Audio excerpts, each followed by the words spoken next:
Hi everyone, Rebecca here, and today I'm so excited to share with you this mosquito repeller. Now, I was recently sent this to try it out and to share my thoughts with you. Let's box open and see what we have.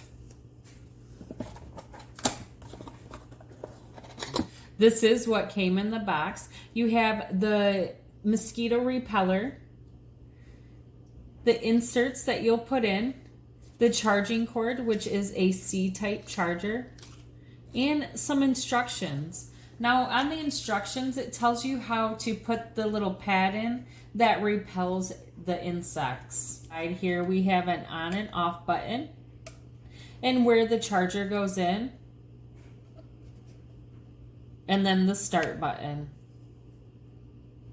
And it's very easy to start it up.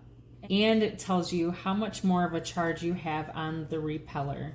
You also can take this anywhere. It's very portable and small in size. Even though that it is small in size, it does do a radius of 20 feet.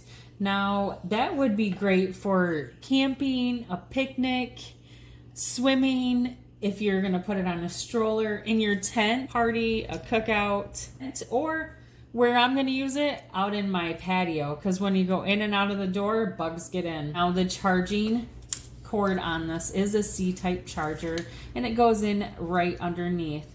Now, fully charged, this unit will last about 4 hours. Come with 12 of these mosquito repellent refills. Now the refills will last about 6 hours each one. Tear it open. Now you can see that it is blue. It'd be so easy to change the repeller pad. You just kind of push it out. Thanks for joining me today as I shared my thoughts on this powerful repeller. Say goodbye to mosquitoes with this and hello to outdoor fun.